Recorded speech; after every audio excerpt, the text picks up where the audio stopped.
Today we're going to be looking at the types and the purposes of reading nonfiction. So first we need to define what is nonfiction. Well, the subject of nonfiction is going to be real. It is based in reality. The author writes about actual persons, places, and events. Or the writer may just be reporting facts. The writer can also include personal opinions. Often there's going to be a mixture of both. And therefore, the readers must read critically in order to find the facts, the opinions, and what we have about the actual persons, places, and events that is being justified. So there are several different types of nonfiction. So we're going to move on to the first batch, which is journalism. Journalism would include things like newspapers and magazines, and of course, most of our journalism now has online sources. So when we're reading nonfiction, it's important to understand the perspective from which it was written. First of all, you need to look at the writer's background. Where are they writing from? What is their education? Who do they write for? Next, you need to look at the writer's purpose. Is it argumentative? Is it doing a narrative or a description? What is the purpose for their writing? Is it trying to inform or explain? Is it trying to argue? Look at the writer's attitude. Are they using a level of bias? Is there opinions that are being mixed in with the facts? And lastly, look at the writer's audience. Is the audience supposed to be somebody who needs to know the jargon or technical terms? Is it for a broad general audience? Is it being made for children or for adults or for everyone? There are several different types under the journalism branch. So once you look at the newspapers or the magazines or even at the online sources, they'll even break themselves down into further types. For example, you might be reading interviews. Maybe the journalist has talked to somebody else and is taking down their facts and opinions. Maybe it is a newspaper column, something that appears every single week and informs you more about the same topic. Maybe it's a review that is certainly going to have a bias or an opinion, and they might be reviewing something in the community, maybe some sort of piece of artwork. You can also have general articles. There is news that is happening, and therefore they're going to report on that one topic once. Lastly, you're going to have editorials and editorial cartoons. Cartoons are going to be obviously with some sort of visual, but the same goes for editorials and the editorial cartoons. You're certainly going to have a sense of argument. There's going to be facts mixed in with opinions. Next, you have the types of essays. Now, a formal essay is a prose discussion on a serious topic in a serious manner. Usually it has very formal or rigid structure. It is highly organized. An informal essay is more of a sense of prose or narrative discussion, and it could be on any topic. It's usually in a light, humorous, or even amusing manner. It's usually loosely organized. It could even be rambling and casual in approach. So what are the characteristics of essays, both formal and informal? Well, essays in general are written in prose. You're not going to be seeing a lot of meter or rhyme. You're not going to be seeing a lot of looking at the ideals of the argument or in description. You're going to be looking at the actual context of prose. They're usually brief. They should be done in about one sitting. It can be incomplete in the topic of discussion. Maybe it is a serial article or a sense of an interview that you've got in different parts. So it could be incomplete. Or it can also be literally whole and stand alone as a topic. You might have a one-time topic, a one-time standalone article. What are the characteristics of formal essays? Well, there are two different types. You have the idea of purpose, which means you're going to form or explain, or you are going to argue and convince. So there's two different purposes that you could have. The tone for both of those should be serious. It should be balanced. If you're going to have facts and opinions, you definitely need to back them up with sources. And it should have some rhetorical questions, questions that you pose to the reader, and they're either informed and explained, or chances are you have a call to action and you're trying to convince them of something. The characteristics of informal essays, you're going to see more of a narrative structure for the narrative or description. The tone is more conversational. It sounds like you're having a conversation, you're talking to somebody, and sometimes you're going to see humor and wit happening. Well, what is humor and wit? Well, wit would be incongruity. Something seems off. The reader can hear the words being mentioned, they can hear the explanation or the convincing, but it doesn't seem right. Something is off. Usually there is some sort of exaggeration that happens with wit where you as the reader or the viewer understand that what is being said isn't exactly all that truthful. And sometimes you might have the unexpected where they say something that doesn't seem to go along with the rest of the paragraph or the rest of the article. Humor has the ability to show a sympathy to things in life and human behavior that are funny. So you are going to have some points where you might actually laugh. There might be something amusing. Certainly in the informal essay, most are used for humor. Moving on to another piece of nonfiction, that would be the satire. A satire is a literary work in which vices, follies, stupidities, or downright abuses are held up for either ridicule or for contempt. It's a pointing out of the difference between how things are and how things should be. So if there is a sense of ridicule, there could be jokes being done, but this has a bit of a more serious tone than just an informal essay that's being written for humor.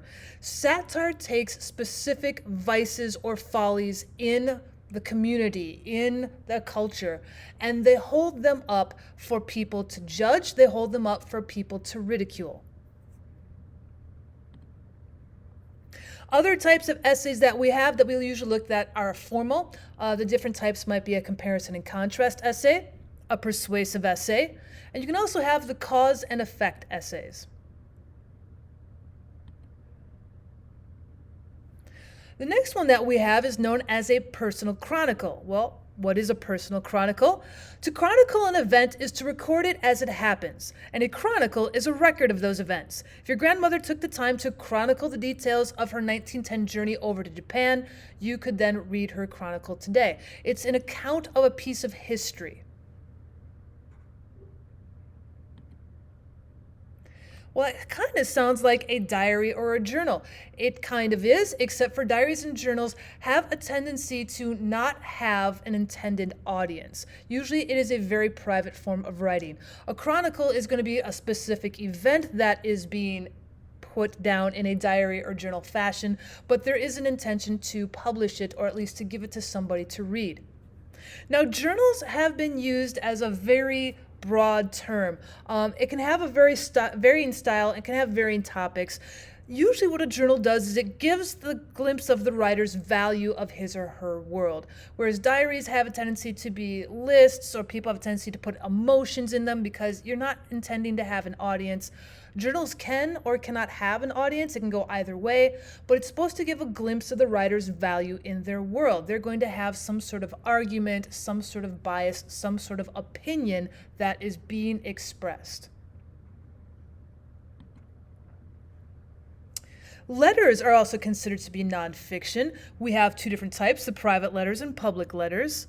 Of course, letters can reveal character and express opinions. It all depends on who the intentional subject was for. Who was the original subject of the letter? Because that's going to reveal a sense of character. The letter writer is going to perhaps be writing to somebody, and you're going to have their character being revealed to that somebody. Expressing opinions depending on what it is that they're trying to get out of the letter. Maybe perhaps they're asking for information or giving information. They might be informing or explaining the person who is reading the letter, or they are asking the person reading the letter to give them some sort of information. Now, the audience and purpose, of course, are then going to influence the tone.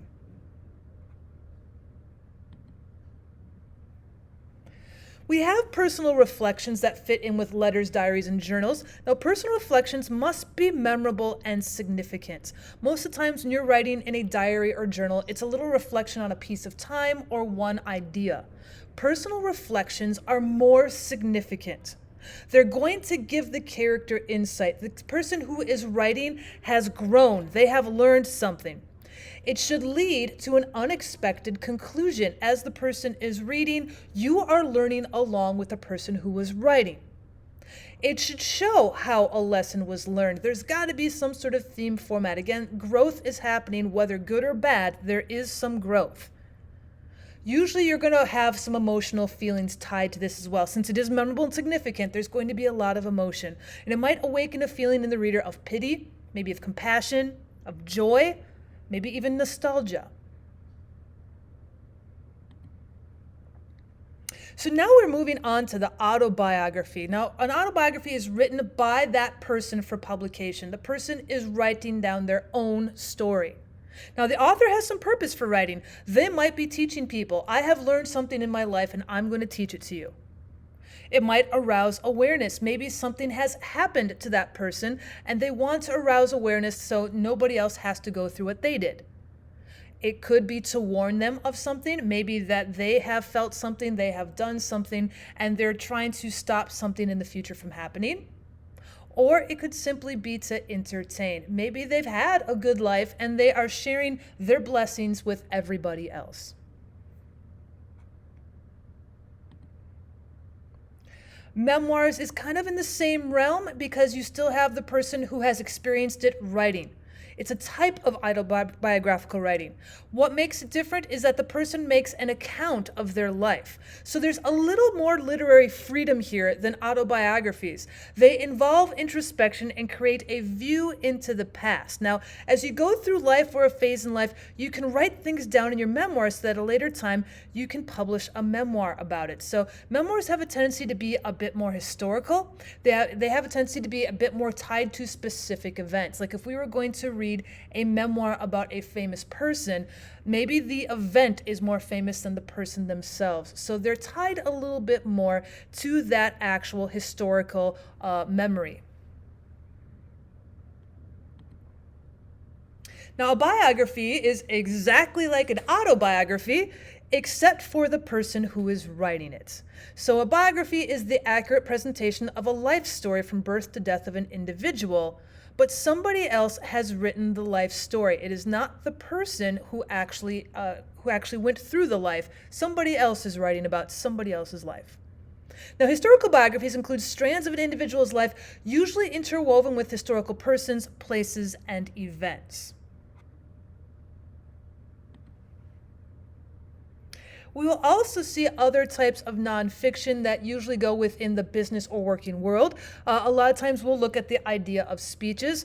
We also can see historical writings, science writings, technical writings, a lot of report writings that you might do in, say, a school, speeches that might be given by politicians. As you look at the working world or as you look at the academic world, we have other types of nonfiction, and that would be these four.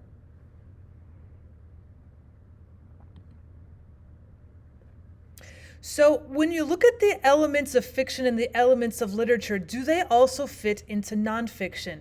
Most of them do, absolutely. Like fiction, nonfiction can have characters, plot, and setting. However, these elements are real. They are not made up. Now, the main character in an autobiography or biography, however, is not called a character. They would be called the subject. Now, the subject's words, thoughts, and actions would then be presented. What is the author's purpose in nonfiction?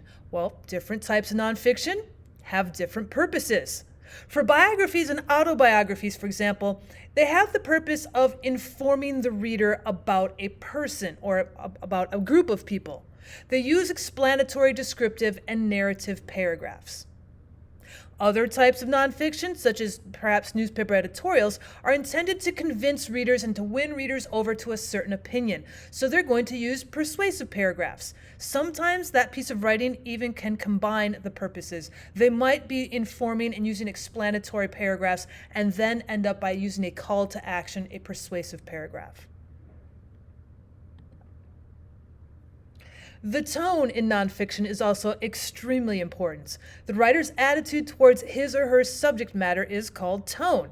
Now, a writer's tone may be sympathetic, it could be bitter, It may be comical, it could be hopeful, solemn, anything that the writer likes.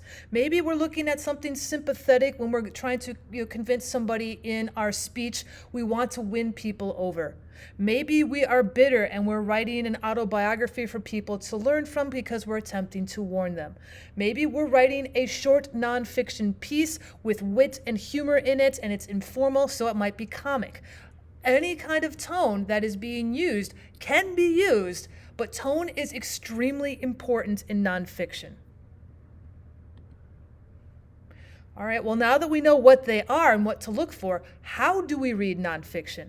Well, first of all, you probably want to try and separate facts from opinions. If you're not getting opinions and bias, if you're just seeing just the facts being presented, then you're going to be able to pick out what types of nonfiction there are. If you're seeing facts and opinions both being presented, there are different types of nonfiction here to label. The writer has chosen facts that present a certain picture of the subject. So we are perhaps only looking at the person and the reactions. That might be a biography or an autobiography. We might be looking specifically at one event or a specific number of events in a person's life. That might be a memoir. So look at the facts and how they're presenting a picture. That will help you figure out what type of nonfiction you're in. And then, of course, think about what might be missing as well as what is there. Nonfiction is real. They're presenting real facts about people, events, places, but doesn't mean they've given you all of the information. So you might think about what is it that you might be missing. There might be a bias. There might be some opinions being withheld. So of course we want to think about the writer's purpose. Is it to inform? Is it to entertain? Is it to convince? What is the writer's purpose for creating this nonfiction piece? Now, is the writer trying to win you over to his or her opinion? You can find these in just about any of them, in memoirs, biographies, autobiographies, persuasive essays, speeches. Bias and opinion is just about everywhere. So are they trying to win you over? What are their arguments? Learn to appreciate how well a writer says something, even when you don't agree. If you are reading somebody's memoirs or autobiographies, or you're listening to somebody's speech, or you're looking at a specific report, even if you don't agree with their facts, understand that they have presented facts, and you can appreciate how well they have presented their information. But you still have to be a critical reader. Sometimes there will be nonfiction out there where they do not present enough information, they don't have sources to back themselves up. It is still very much considered nonfiction because they have bias and they have opinion, but this is where you need to be a critical reader and tell yourself you are reading an opinion piece. You should agree or disagree. It is still considered nonfiction, but you need to be critical of where they're getting their information from and how they're presenting it. Specifically, look at the tone. That will help you become a critical reader. Your final reading tips, definitely watch for the tone. If anything else is important in nonfiction, it is that tone. Is it an informal comic writing piece? Is it a very serious formal piece of scientific writing? Is the biography trying to represent a group of people in a certain light? Watch for the tone.